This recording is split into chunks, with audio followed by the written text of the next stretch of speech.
you're too late now. You can't jump. No. See, because you're late, you two will have to share the mic. All right? Can you do that? Is that all right? Yeah, awesome. Well, I don't get to say anything. Sorry. Yeah. So if you want to just go do autographs, you're more than welcome. No, thank you so much for joining us, guys. I know you've been so busy, so we're going to steal you for half an hour, then we're going to let you eat. We're finally going to let you have a break. But I want to give this opportunity to the majority of the fans, but being a fan myself, I've got to ask a few questions. I don't care about having them written down, I know what I want to say. So my first question, just to get out there, is how did you get pitched the role of Teenage Mutant Ninja Turtles? Because I could just imagine someone go up, so you're going to play a turtle, you're going to be human size, and you're going to know martial arts. And you just went, yep, sign me up. How did that all come about? I went, I think y'all need a drug test. Yeah, well, I'll tell you, Rob and I were working on a show called Fraggle Rock in 1986, yeah. And the voice director on that show, a guy named Stu Rosen, came into one of our recording sessions one morning and opened his briefcase and pulled out a copy of a Teenage Mutant Ninja Turtle comic book and said, look what I'm going to be casting and directing next, and I'd love to have you guys in on it. And I looked at the title and I said, what? Yeah, well, good luck with that, right? And he did, and we did, and here we are all these years later. Yeah, I thought my agent was, I think you guys have an expression, taking a piss. That's what I thought was going on. That was good, that was perfect, yeah. When he said Teenage Mutant Ninja Turtles, and I said, yeah, right. And so that was my first introduction, because I didn't know about the comic at all. But of course, we didn't have to know martial arts, so that was good. Because that would have let me out right away. I don't know, that would have been great. You know how you do motion capture in games now? Using the studio going, No, it's enough we're the voice in the games, like now than in the new games, but still don't have to know martial arts. In fact, my son is in the video game business, and he was at a big, I think PAX East, a big video game conference last year about this time, and he called me up and he said, Dad, people are freaking out over Shredder's Revenge. And who's played it? Yeah. And he said, it's very sweet because, as you know, there were a lot of movies, iterations of Turtles games that have nothing to do with us. And it teaches you a couple things. A, it's not about necessarily us. The characters are the famous ones. We don't draw them, we don't write them. The power of this franchise is utterly unique, with the exceptions of maybe The Simpsons and someday maybe SpongeBob. But to have something this powerful, we can literally go anywhere in the world and we can say, oh yeah, Brad Pitt, I think I've heard of Los Tortugas Ninjas? Cowabunga! On New Year's Day in LA, I have this tradition that I do. There is a road called Mulholland, and it runs across the mountains, and it's the most beautiful sight. You see all of Hollywood, all of Los Angeles. Gorgeous, the mountains with the snow. And just like you'll do when you're traveling, you know, you pull off to take a picture, and there's other people, and you know, hey, let me take your picture for you. And they say, oh, I'll do the same. And this girl with an accent, she said, you look like an artist. Are you an actor? And I said, yeah. And I told her what I did. And she started to cry. She's from Romania, in LA, visiting. And she said, with tears, I learned to speak English because of the Turtles. And it was just like, what a way to start the year, you know? It's just so humbling.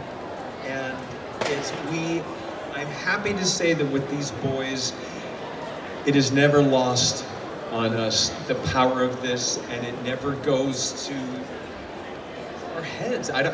Because it's just dumbfounding that you guys have this love. There's a magic to it. That's crazy. As Cam said, and all my brothers, we had the privilege of knowing and working with each other before Ninja Turtles. to be able to be involved with a franchise that brings really impossible amounts of joy to people all around the world is something that none of us in our wildest dreams could have imagined. Look, we get paid really well to do this gig, but what you give us is not about money, action figures, rating, none of that. It is about a pure expression of joy and kindness, and this weekend is no exception. The extent to which these characters connect with people is really difficult to comprehend. And I don't care how often we do this. This weekend, we've all had probably half a dozen experiences with, maybe more, with people through tears who said, but for Ninja Turtles, my childhood was a blanking mess.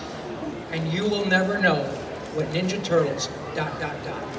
How on earth can we possibly quantify what that means to us? You guys give us something that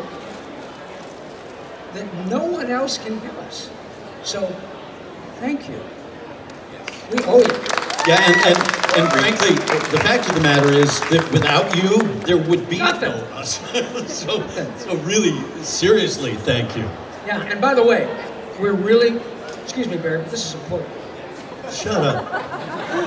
We're really grateful that you guys don't hold any grudges about that whole War of Independence thing. Years ago. All is forgiven. You guys are welcome to come out over any time. You know, you can come to Boston, bring as much tea as you want, and we're good. Except for the fact that we are here hero turtles. That's right. Instead of Ninja Turtle. Yeah. So now apparently, can we say Ninja Turtles now? Yeah, I think we can. If it's on the screen behind you, we've got to say it. Yeah. Put it out. Now, Barry, please. Yeah. But, you know, he said that without you, there would be no us. There would be no us in another way, too.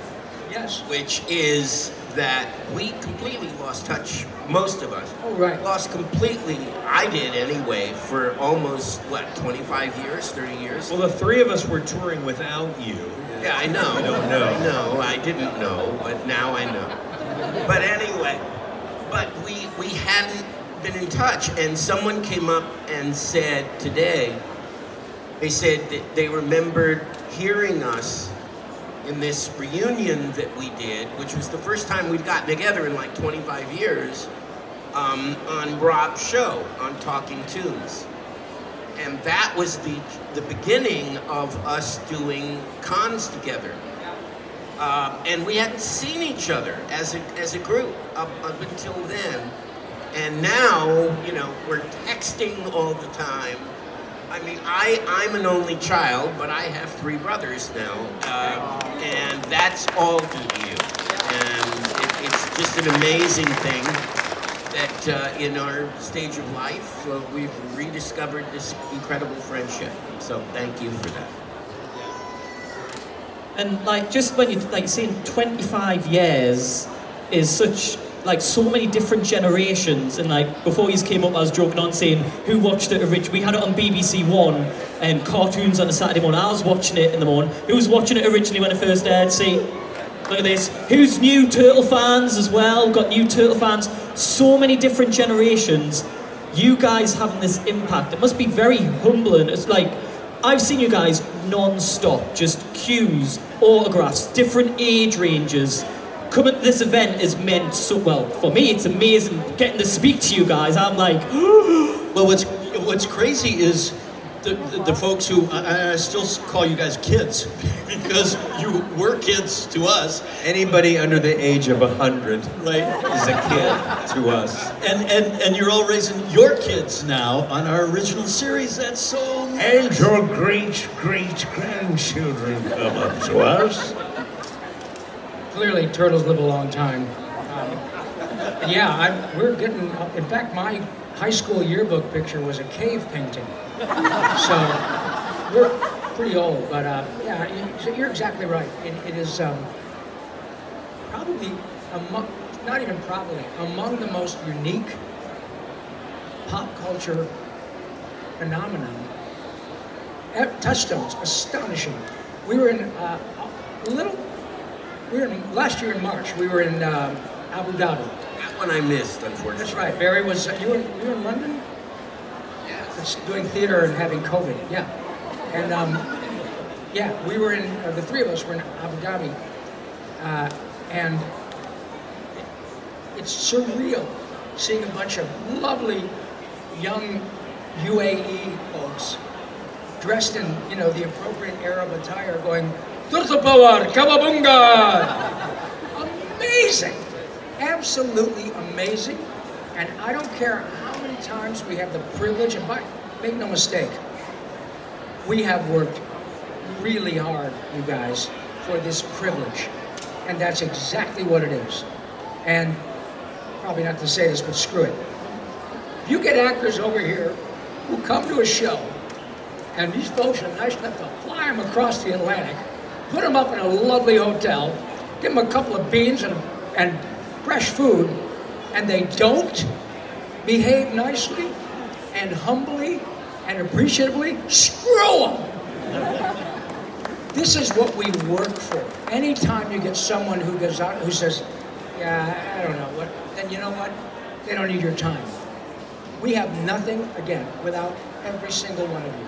And I talk too much, but that's my job. So I'm not making a comment about guests like that. I've never met any guests like that at all in all the years I've done this. But what I will say is, voice actors are always the nicest, most pleasant, most friendliest, because I think for you, nothing like this existed when you first doing this. And when you guys are coming out here, you think you appreciate us. We appreciate you guys way, way more for doing this. We appreciate you way, way more. My day's made. See you later. But I do have to tell you guys that because of cons, it brings out the fanboy in me, because I get to meet people that I love and watch on TV. You know, met Nathan Fillion for the first time. Castle and Firefly and Rookies and Kristen Krug, Smallville. I mean, and I gotta tell you that 90% of the people that I meet, and I hope you have the same experience, are just incredibly nice, wonderful people. And I think we all kind of understand what a great honor it is to be part of this business and part of this industry, and to try to give you joy and excitement and whatever you guys need. So many of you guys are young enough that you don't know life before conventions. That's right. Right? I mean, this was always part of the fan thing. It's like, I watch you when I'm a kid, and then I grow up, and I go meet you, and Barry and I have worked since we were children, and before this thing was born, a person would be on a series, and as they grow older, it's like sometimes you wonder if anybody remembers you. And it wasn't until this guy put a gun to my head to come out to try these wacky conventions. I was like, I had no idea we had a shelf life, because without coming to meet you guys, it's like, it's just part of, TV history or whatever, and you're just a blip or a bigger blip or whatever. But performers before us didn't have the privilege of getting to do this. Well, what's really scary is that at 74 years old, I meet people who know my career better than I do. Now, I think some of that is research on IMDb, but some people have come up with the most amazing things for me to sign that I'm saying, did I do that? Was I in that show? I don't remember. And then I look it up and I say, gosh, I was. I look it up. I did. I looked it up. Stone tablets from the old. That's it. Exactly. Parting the waves. Well, that's why I bring my chisel, for special things like that. Yeah. That's awesome. Now, I could ask you way too many questions, but I think these guys deserve a chance. Absolutely. Oh, I've got time. I'll come to you first. What is your question? My my question's for Rob, but also I have to say something to Townsend. Downward Sentinel! And Thank you. so, okay, so Rob, like, I basically, like, sorry, like, I grew up with you without even... Sorry, you threw up with me? No. Because that happens a lot. I grew up with without realizing it. Like, with Toodles, with Jock, the Grand Duke, and Sir Kirby. Oh my goodness, well thank you very much. Well, and my question is, I'm alternating, who would you prefer to talk about most, Jess Harnell or Frank Welker? Who do I prefer? Oh, they're both assholes, I don't want to talk about There you go, there's your answer, right, moving on. you know what, well, Frank Welker, he is a Mount Rushmore on his own. We all love Frank. I just saw him in the grocery store a week ago. I'm walking through the produce section, I hear, "Wubby!" And I turn around, there's Frank. And of course, Jess, my brother Wacko, is, for those of you who follow Jess Harnell on Instagram, he is precisely who he purports to be. He is a character. He is a cartoon. They are both lovely men, profoundly gifted, and absolutely would be doing the same thing. We constantly pinch ourselves, cannot believe how fortunate we are. They're absolutely cut from the same cloth. And Jess's wardrobe is amazing. Oh yeah, every week he and his wife get new outfits. He's got a rock band as well. I remember him showing us that, like, wow. Yeah. Right, I'll jump across here. Okay, my question is for Cam Clark. I know we spoke extensively about the English accents you had to do for Metal Gear Solid. My question, I suppose, is, because this country is quite diverse, have you ever thought about learning the regional dialects of England?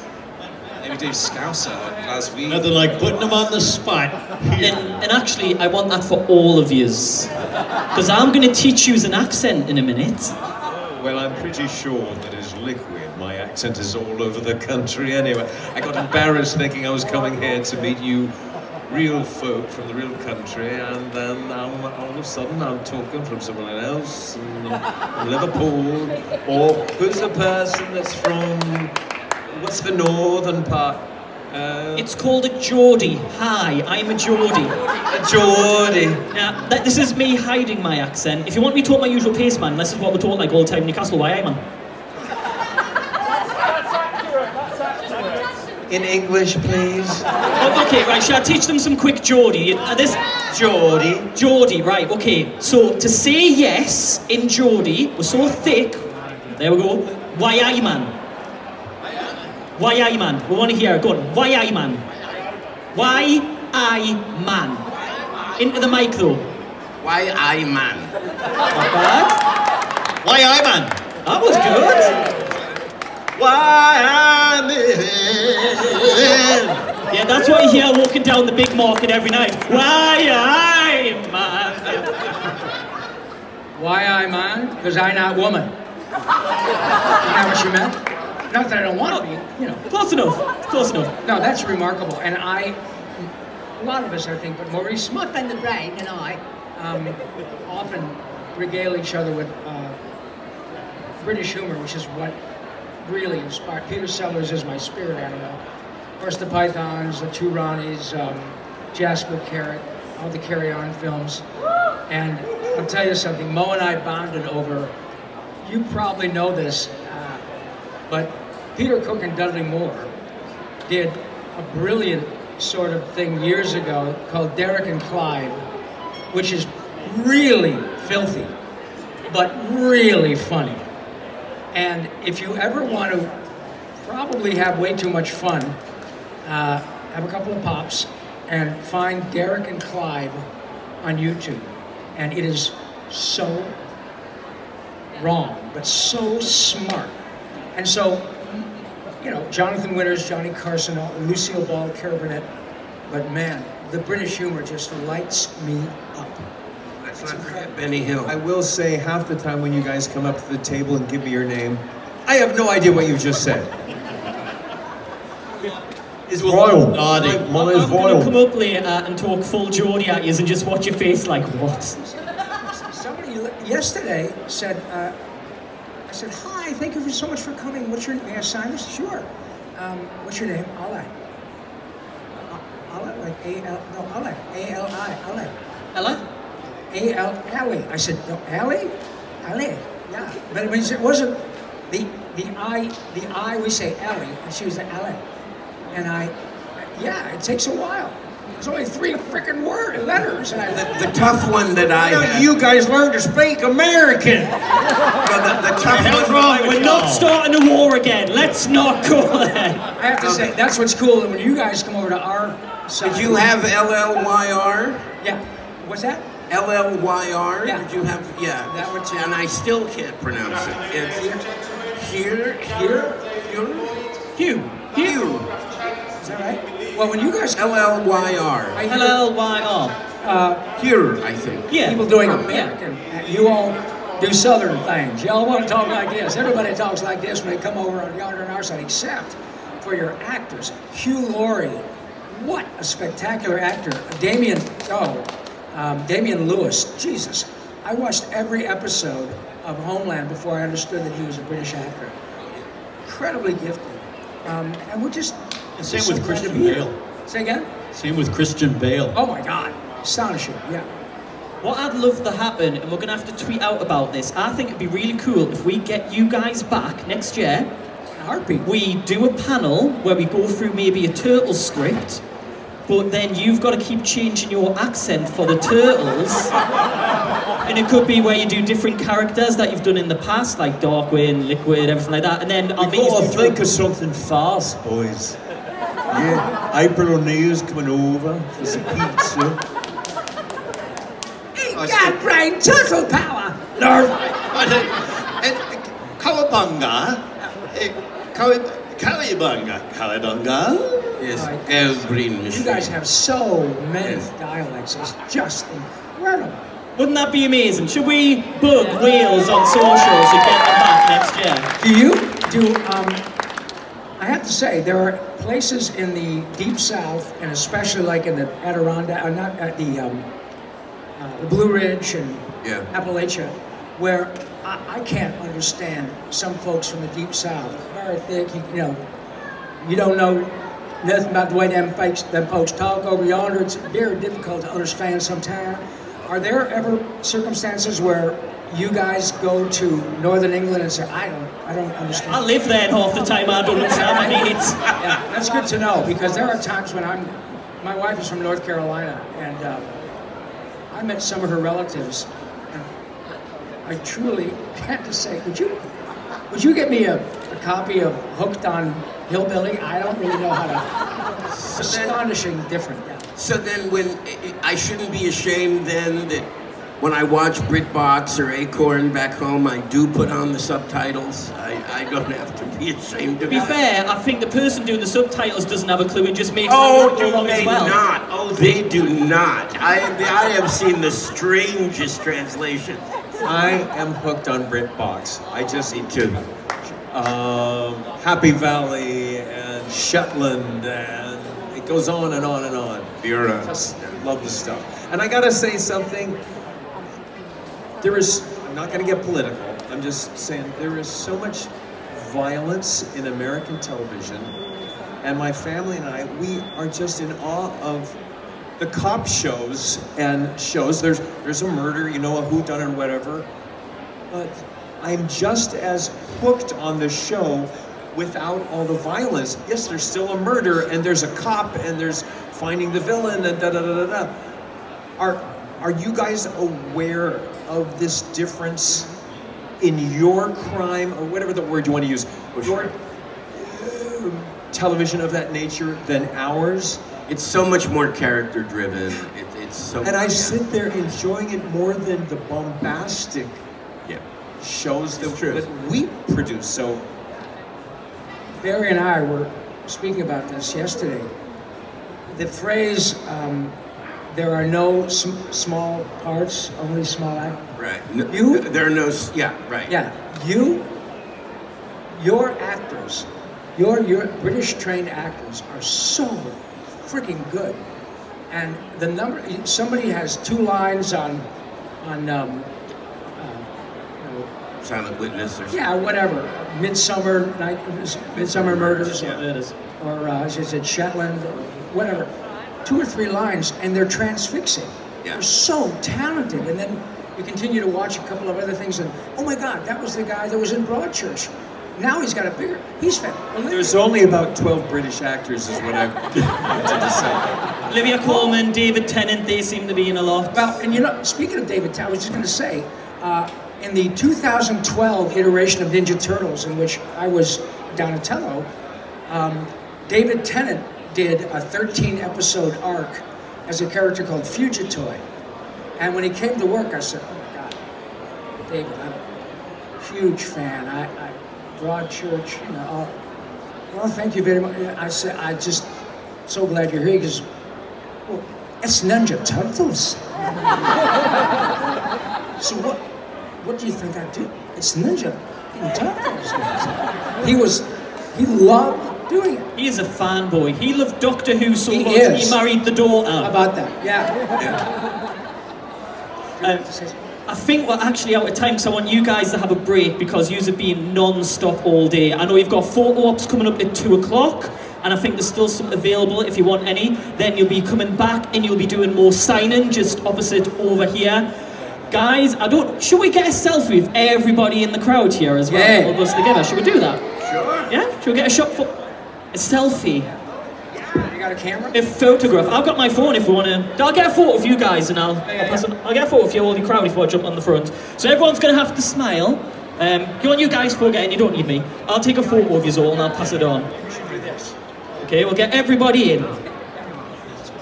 Or if you step down off the stage, you can stand down there. What's easiest for you?